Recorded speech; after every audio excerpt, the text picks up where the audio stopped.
اچھا جی، ایک شخص نے مسئلہ پوچھا ہے کہ خون آنے سے وضو ٹوٹتا ہے کہ نہیں۔ خون، مثال یہاں پہ خون آیا اور وہ اپنی عربی میں کہتے ہیں اپنی جگہ سے سرایت کر گئی۔ سرایت ہے کہ وہ اس طرح مطلب چلی گئی، یا کوئی کپڑا وغیرہ لگ گیا اس کے ساتھ، یا انگلی لگ گئی اور انگلی کے ساتھ وہ ٹچ ہو گیا، تو یہ بھی ایک سرایت ہوتی ہے، دوسری جگہ چلی گئی تو پھر وضو ٹوٹ جاتا ہے۔ ہاں، اگر خون نکلا اور اسی جگہ پہ جم گیا، اسی جگہ پہ ادھر ادھر اس نے سرایت نہیں کی اپنی جگہ سے، پھر وضو نہیں ٹوٹتا۔ اس طرح اگر کوئی بندہ انجیکشن لگاتا ہے تو انجیکشن لگانے سے وضو نہیں ٹوٹتا۔ ہاں، انجیکشن اگر اس نے نکالا اور وہاں سے خون نکلا اور وہ خون اپنی جگہ سے سرایت کر گئی، یا وہ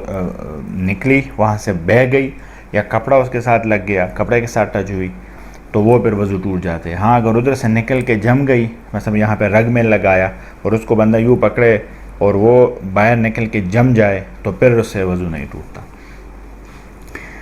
تو یہ تھوڑا سا تفصیل ہے اس میں خون نکلنے میں۔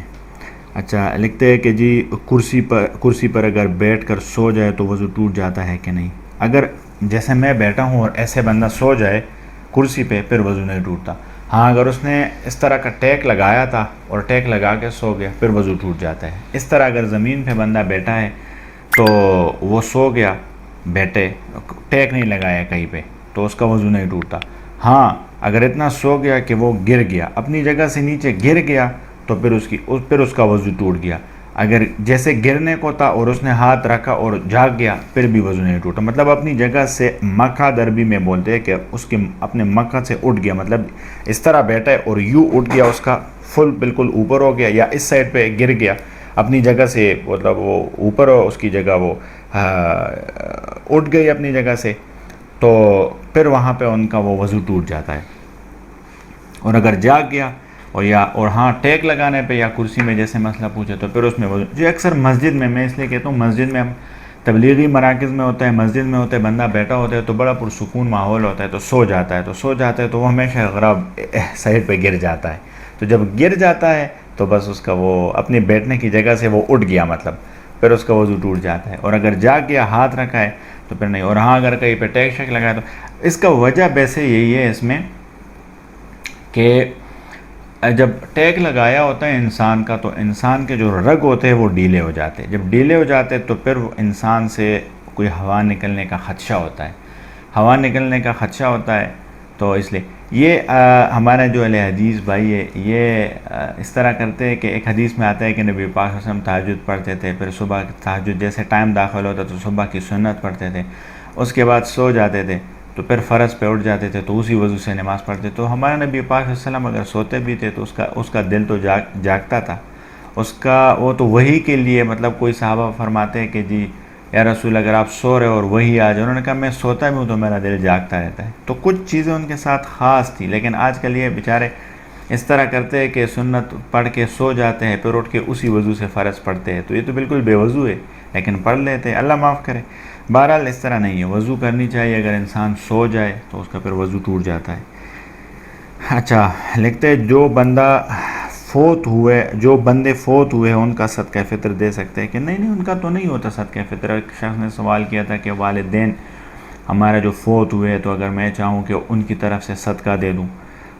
جیسے صدقہ فطر کرتے ہیں، تو وہ نارمل جیسے ہم کرتے، عید سے پہلے بھی دے سکتے، عید کے بعد بھی دے سکتے۔ ہم اپنے بڑوں کے لیے خیرات کرتے ہیں، ہم ان کے لیے مطلب کوئی نیک اعمال کرتے ہیں، کسی کو پیسے دیتے ہیں، تو وہ اس میں آتا ہے، اس کو صدقہ فطر نہیں بول سکتا۔ اگر اس کے لیے آپ صدقہ فطر دیں گے تو یہ وہی بات ہے کہ یہ بدعت میں آتا ہے، دین میں ایک نیا کام ہو جائے گا۔ اگر ان کے کچھ روزے وغیرہ رہ گئے ہیں، اگر ان کے کچھ نمازیں رہ گئی ہیں، تو ان کے لیے اگر ان کو کوئی بندہ پیسے دے تو وہ دے سکتا ہے، اپنی طرف سے دے سکتا ہے۔ اگر انہوں نے وصیت کی ہے کہ میرے بعد یہ پیسے میرے جو رہ گئے ہیں ان میں دینا ہے، تو وہ وصیت اس کے تہائی حصے میں ہوتا ہے۔ مطلب 3 لاکھ روپے ان کے رہ گئے ہیں تو اس 1 لاکھ میں ان کا وصیت کو دیکھنا ہے۔ یہ نہیں کہ مثال رہے تو ان کے 1 لاکھ روپے وصیت میں، مطلب میراث میں، اور وصیت جو اس نے کی ہے وہ 10 لاکھ کی ہے، تو پھر وہ رسا قرض کرتے جائے۔ نہیں، یہ غلط ہے، قرض مرض نہیں، ہاں اپنی طرف سے دے ورثہ تو اچھی بات ہے۔ وصیت کا یہ ہے قاعدہ کہ وہ ترکہ جو رہتا ہے اس کے تیسرے اس میں ہوتا ہے حصے میں۔ اچھا، ایک شخص نے پوچھا ہے کہ جی قضا عمری پڑھنا کیسا ہے؟ قضا عمری یہ ہمیں جب پڑھتا تھا دارالعلوم حقانیہ کوڑا خٹک میں، تو ہمارے استاذ تھے ڈاکٹر شیر علی شاہ صاحب رحمۃ اللہ علیہ، وہ فرماتے تھے کہ قضا عمری پہلے وہاں پہ اکوڑا خٹک کے ان کے بیک سائڈ پہ دریا بہتا ہے، تو وہ کہتے تھے کہ رمضان کے آخری جمعے میں، جیسے یہ لوگ کچھ لوگ جمعۃ الوداع کہتے ہیں اس طرح، بہرحال جمعے میں وہ آتے تھے تو یہاں پہ غسل کرتے تھے، کپڑے دھوتے تھے، بڑی اپنے آپ کو صاف سوف کر کے، پھر جناب وہ ایک جگہ پہ قضا عمری پڑھتے تھے، پتہ نہیں 700 سال کے قضا عبادت کا ثواب بتاتے، پتہ نہیں کیا، پہلے اس کی رکعت میں پہلی رکعت میں پتہ نہیں کتنی دفعہ آیت الکرسی، اور ایسا کوئی طریقہ ہے، لیکن یہ کوئی قرآن میں کوئی حدیث میں نہیں ہے۔ وہ فرماتے تھے کہ میرے والد صاحب رحمۃ اللہ علیہ نے سب سے پہلے قضا عمری کے خلاف بولے۔ اب رواج میں ایک چیز جب چلتا ہے اور کوئی اس کے خلاف بولے، وہ بہت بڑی بات ہوتی ہے، وہ لوگ ماننے کو کدھر تیار ہوتے ہیں اس میں۔ بہرحال وہ کہتے ہیں کہ سب سے پہلے میرے والد صاحب رحمۃ اللہ علیہ نے بات کی، تو کہتے تھے ہم دن کو باہر نہیں جا سکتے تھے،